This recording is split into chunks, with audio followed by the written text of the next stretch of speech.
La confusión es total, Camila Ceballos. Te estábamos extrañando ya. Bienvenida.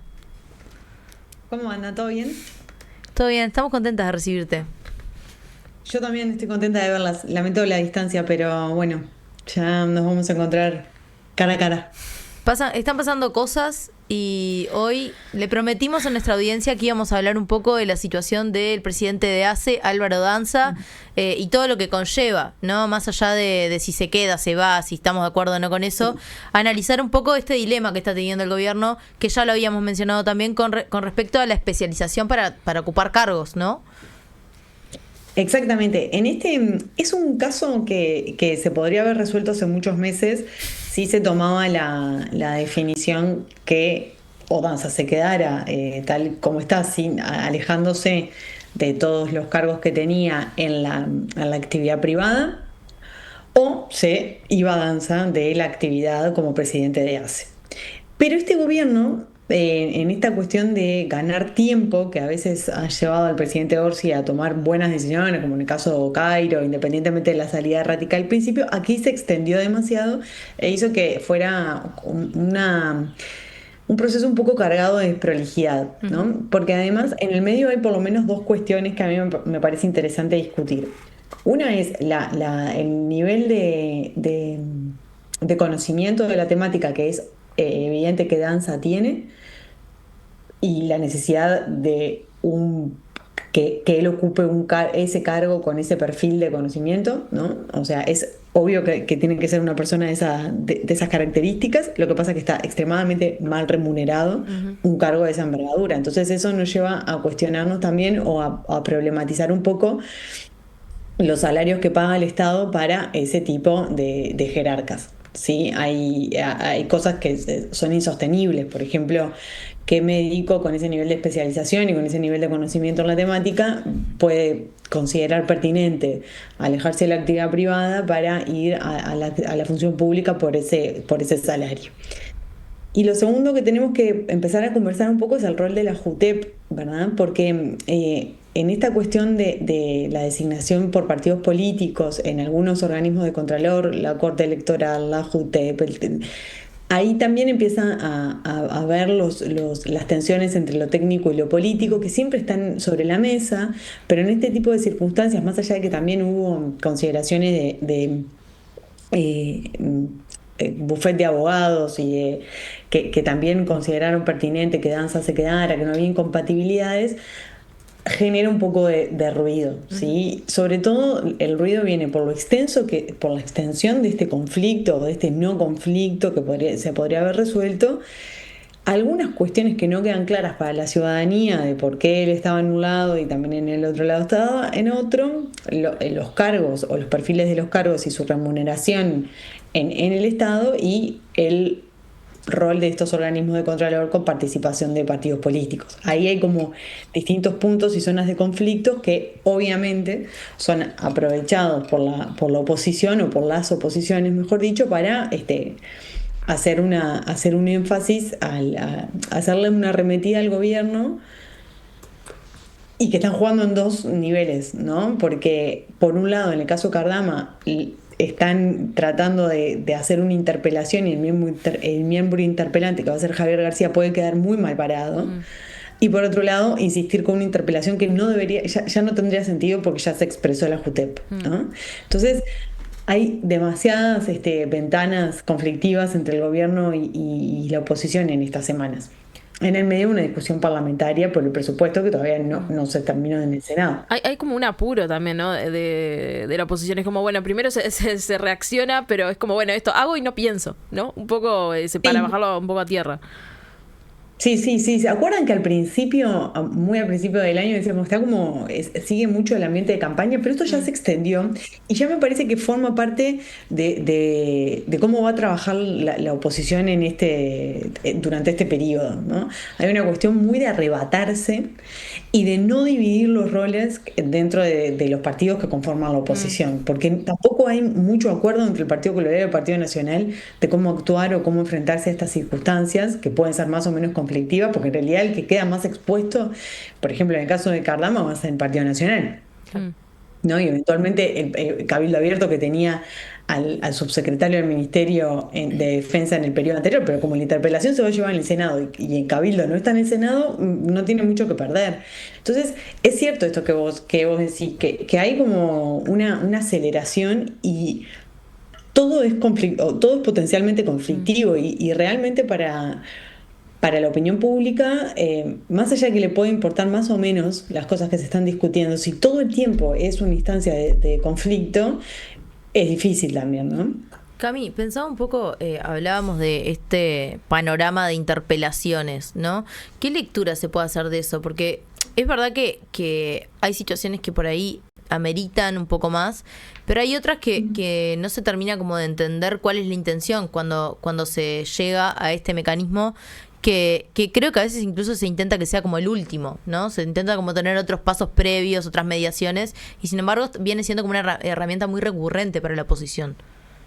Sí, sabíamos que cuando se inició esta legislatura, nosotros teníamos como dos verdades. Una era el retraso en el proceso legislativo, ¿no? El delay entre que entra un proyecto y sale, producto de la negociación, y otro era que iban a aumentar las interpelaciones, producto de la falta de mayoría. El tema acá es que la oposición o las oposiciones, en lugar de aprovechar la falta de mayoría parlamentaria que tienen en el Frente Amplio en la Cámara de Diputados, decide hacer esta especie de interpelación que no va a tener consecuencias políticas, porque el Frente Amplio tiene la mayoría en el Senado, y arriesgarse a que Javier García quede mal parado. Entonces, lo que empieza a pasar es que la herramienta, que es de un nivel sustantivo, ¿no? La interpelación, llamar a sala a un ministro para que dé cuenta de lo que es su gestión, empieza como a diluirse la potencia política, y sobre todo como una instancia informativa para la ciudadanía. Empieza a ser algo más como una cuestión, como un ring más pensada para el corte de TikTok y de Instagram, y buscando ese tipo de impacto, que una instancia pura y dura de información. Claro. Además pasan otras cosas con las interpelaciones, que esas interpelaciones que duran 12, 14 horas ya se pierde el hilo. Sí. Y además nosotros tenemos recientemente la memoria muy dolida de lo que fue la última interpelación en el Senado. Entonces, lo que tendríamos que esperar de esta interpelación es que sea una interpelación de verdad, donde se transparente la mayor cantidad de información posible para la ciudadanía, y que trate de quedar claro cosas que no están para nada explícitas en ninguna instancia, ni siquiera en los informes de prensa. Sí. O las entrevistas que han dado los protagonistas, pero mis expectativas son muy pocas que eso suceda, porque no hay incentivo alguno para que eso tenga lugar. Bueno, eso te iba a decir también, Cami, desde el nivel de, el discurso que están manejando tanto la oposición y el gobierno, porque acá, por ejemplo, la oposición con el tema de Cardama es básicamente, no se puede rescindir el contrato porque las lanchas se precisan, pero nunca se dice, pero sí, hay una garantía que se presentó de una empresa que se disolvió hace unos días, ese punto jamás se toca, pero tampoco desde el gobierno no sé si hay una comunicación tan clara, por ejemplo, con este tema, de la denuncia que hicieron Jorge Díaz y Alejandro Sánchez. ¿Qué es esa denuncia? ¿A quién denunciaron? El contenido de la denuncia. Claro, como que no hay una comunicación clara y como que todo se diluye, no se sabe bien de qué se está hablando, ¿no? Porque no tiene nada que ver una cosa, una garantía que no tendría que haber sido aceptada con si se precisan unas lanchas o no. Como que se tiende a unificar todo y no tiene nada que ver. Totalmente, y además esto que vos decís lo junto con algo que hoy estaba escuchando a Mauro Casa, un querido colega que ayer estuvo en La Letra Chica, y decía algo bien interesante. Yo no soy especialista en políticas de defensa de este país, pero es cierto que ese tipo de políticas tienen una opacidad con relación a otras que es muy llamativa. Y esto forma parte de eso también, ¿no? Porque el gobierno dice, vamos a denunciar, pero el contenido de la denuncia no lo sabemos, y no es que esté en contra de la compra de las lanchas, porque el gobierno sabe que, y todos los partidos políticos lo acordaron hacia el 2014. Entonces empieza todo a funcionar en una especie de zona gris, donde ningún actor tiene la suficiente información, y mucho menos la ciudadanía, para tomar un posicionamiento, porque falta información. ¿No? La información no está del todo clara ni transparente. Es obvio que el Ministerio de Defensa tiene acceso a una información superior a lo que podemos llegar a tener nosotros, pero si es así, tendría que aprovechar la instancia de interpelación para dar cuenta de eso, ¿no? Del conjunto de datos que se tienen al respecto. Pero lo que pasa que también forma parte de una trayectoria histórica de cómo se construyeron las políticas de defensa de este país, que son bastante poco transparentes, que están muy marcadas por la última dictadura y que tenemos los ciudadanos cierta reticencia a la institución defensa o ejército también, ¿no? Con sus distintas fuerzas. Y eso también está presente. Pienso un poco, Cami, en todo esto que venimos hablando, que también pensando en las próximas interpelaciones, como qué podemos esperar de eso, ¿no? Porque decíamos, nos queda como un poco en la memoria, si se quiere, como dolida o perturbada por lo que sucedió en la interpelación al ministro de Ganadería, Alfredo Frati, que terminó de mala manera, porque terminó no solo levantándose la sesión, sino además con agravios, con insultos. Entonces, como qué postura podemos esperar de los actores políticos de los diversos partidos de cara a estas próximas interpelaciones, que son por lo menos 3. Sí, porque se sumó ahora Cami la de Maía. La de Maía. Bueno, son distintos tipos de interpelaciones y además se interpelan por distintas...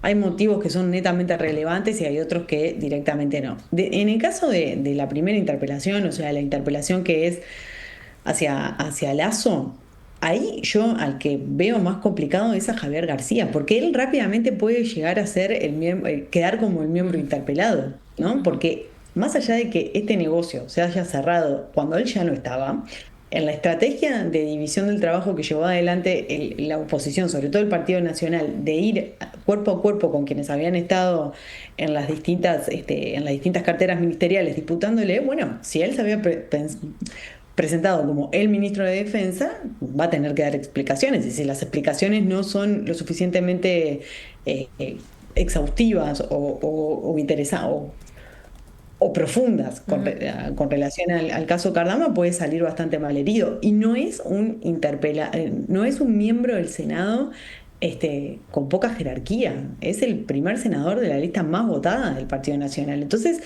están poniendo a un jugador de relevancia, que además en el último tiempo entró en un proceso de radicalización de su discurso, que eso me lleva a mí pensar que esto también puede salir muy mal, ¿no? O sea, puede ser una interpelación que termine al estilo María Dolores. La expectativa es que no, pero puede llegar a pasar. En el caso de la interpelación de Sotelo a Lustenberg, es una interpelación que con la información que hay hoy en día no tiene sentido, porque la JUTEP se pronunció, ¿no? Sí, entonces y ya se resolvió, o sea, Danza va a suspender. Ya están. Claro, no hay problema. ¿Por qué le interpelaría? O sea, ¿tendría otro sentido? De hecho, Sotelo lo dijo, si esto se resuelve no hay sentido para hacer la interpelación, pero bueno, se insiste con eso, y aparte, en el caso de diputados, allí el Frente Amplio no tiene la mayoría, y sería de esperar que haya cierta incertidumbre con relación a la interpelación de Lasso en el Senado. Y la interpelación de Maía es una interpelación que realmente, por lo que pude estar analizando, es inesperada también, ¿no? No hay mucha coordinación a la interna de los partidos de la oposición para llevarla adelante, y tampoco queda muy claro el objeto, por qué lo van a llamar a Maía para... Acá cambia un poco, capaz eso para poner en contexto, y ya lo mencionábamos, pero Dale. esto bueno de que un periodista del país solicitó información al Ministerio de Educación y Cultura, también por una nota que le había publicado, y desde el Ministerio, básicamente para resumirlo, le preguntaron quién era la fuente, cosa que, lo decíamos hoy, es violatorio de la libertad de prensa. Ahí yo me pregunto si no bastaba con un llamado a sala, un llamado a la comisión. A la comisión. Parece, eso fue la misma reacción que yo tuve, pero esto no se resolvía llamando a comisión al ministro, porque ahí es cuando nosotros empezamos a pensar que esa instancia, que es tan importante, la de la interpelación, empieza a perder sentido. Es que se delegitima también. Empieza a vaciar de contenido. Claro. Porque si por cada momento vamos a estar llamando a los ministros para interpelarlos por cosas que obviamente son de relevancia, pero tienen distinta jerarquía o profundidad, empieza a ser todo un estiramiento del instrumento que termina jugando en contra. Algo parecido pasó en el periodo anterior, cuando se hizo como una falsa interpelación, ¿se acuerdan? para ver cómo había sido la gestión anterior. Bueno, esas cosas a la institucionalidad del Parlamento, no es que lo erosionen en el corto plazo, pero de alguna manera empiezan como a generar unos ruidos. Y recién vamos en el primer año de esta legislatura, falta mucho tiempo. Y o sea, está bien, es lógico que la oposición utilice todas las herramientas que tiene a su alcance para posicionarse justamente como oposición, pero creo que hay un momento de calibrar un poco más las acciones. No, aparte después que queda para esas interpelaciones que, bueno, que sí tienen un sentido. Pienso, por ejemplo, la de la interpelación a las autoridades de INAU el año pasado por la muerte del adolescente de 16 años. Pienso en la de las cárceles, que también hubo una interpelación en otro periodo cuando el Frente Amplio era gobierno a Eduardo Bonomi, bueno, justamente por la situación de seguridad, por las cárceles, que esos son temas que, bueno, sí hay mucha responsabilidad ahí, ¿no? Y esto capaz totalmente que se resuelve. Porque, de por otra ejemplo, forma.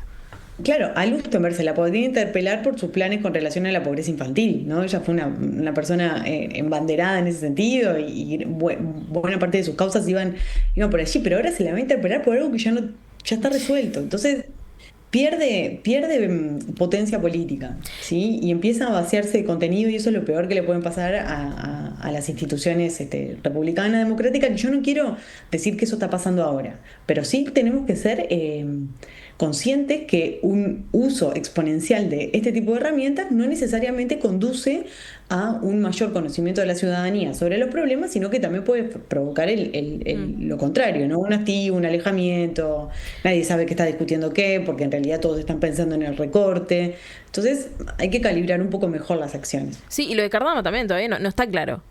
No está claro, o sea, de ningún lado de qué es lo que pasó, desde el gobierno anterior, o sea, incluso se está hablando de hacer una comisión investigadora. Entonces, es raro como... Es muy raro y en el caso Cardama también hay un punto que a mí me gustaría conversar, simplemente dejar anotado, que fue muy rara la conferencia de prensa, ¿no? En esta donde se anunciaba la decisión del gobierno. No por la conferencia de prensa en sí, que lo tienen que hacer, pero la decisión que el presidente haya estado ahí.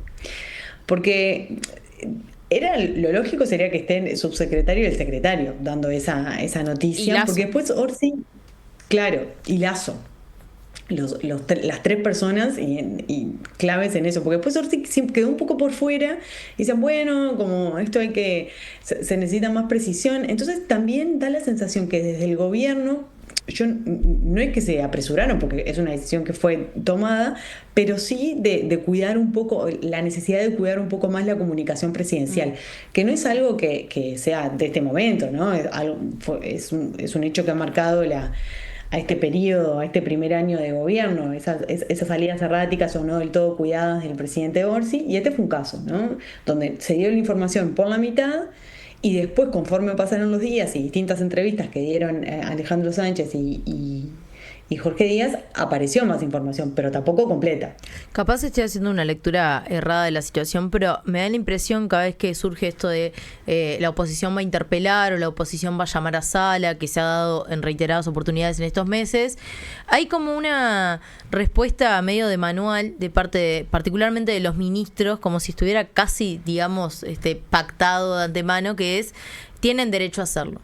¿No? Y es verdad que tienen derecho a hacerlo, pero también pienso cuánto se abre el juego, ¿no? A esto de que se desgaste la herramienta, porque no hay tampoco de parte del oficialismo en esto de pensar bueno, hay que abrir el diálogo y hay que ser democráticos y qué sé yo, tampoco hay en realidad una oposición a la oposición. En ningún momento hay un planteo de decir, bueno, bajemos la pelota al piso y conversemos, pero no desgastemos los mecanismos institucionales, ¿no? Sí, hay algo de eso, y aparte es muy contradictorio con cómo se llevan los parlamentarios al momento de negociar las leyes, por ejemplo, ¿no? En el proceso legislativo, los coordinadores de bancada, tanto en la Cámara de Representantes como en la Cámara de Senadores, tienen una relación muy fluida y las coordinaciones de bancada del inicio de cada semana, junto con las presidencias de las cámaras, marcan el tono de la discusión, el orden del día de los temas. Es decir, estas cosas también se podrían conversar mucho más, pero hay como hay una doble actitud, ¿no? Hay una cosa que hacen los parlamentarios hacia adentro del Parlamento y cómo trabajan, y otro es lo que hacen hacia afuera, porque básicamente lo que están reclamando es crédito con la ciudadanía que los votó. Entonces es un juego un poco esquizofrénico que nosotros que estamos adentro lo podemos entender, pero la ciudadanía no necesariamente lo entiende. Entonces también puede llegar a tener esta consideración de decir, che, el gobierno está habilitando esto. Bueno, forman parte del juego y son las reglas y los incentivos que tienen todos los actores para actuar así. El tema es siempre que pensar un poco más de largo plazo, ¿no? Porque lo que tienen los políticos es que son conductores y conducidos, o sea, nos conducen a la ciudadanía, pero también son conducidos por la ciudadanía y en muchas circunstancias tienen que estar más atentos a lo que pasa en la opinión pública, a las demandas de la ciudadanía concreta, que a sus propias voliciones electorales, que las tienen y las tienen que cumplir, pero en un primer año de gobierno, con un presupuesto que todavía no se cerró, sería deseable que todos los políticos estén más involucrados en eso que en este tipo de interpelaciones que pueden salir muy mal. Ya nos lo marcó la experiencia. Nos van a quedar muchas preguntas respecto a este tema, pero podemos decir que la confusión ya no es tan total. O sí. O sí. O se siguen abriendo cuestiones. Gracias, Cami, por igual esta. No, por favor, cuando nos volvamos a ver, ya vamos a alguna de estas interpelaciones ya pasó y podemos hablar con más propiedad de cuánto funciona el instrumento o no. Sí, veremos entonces qué sucede. Gracias, Camila. Un beso para las dos, nos vemos.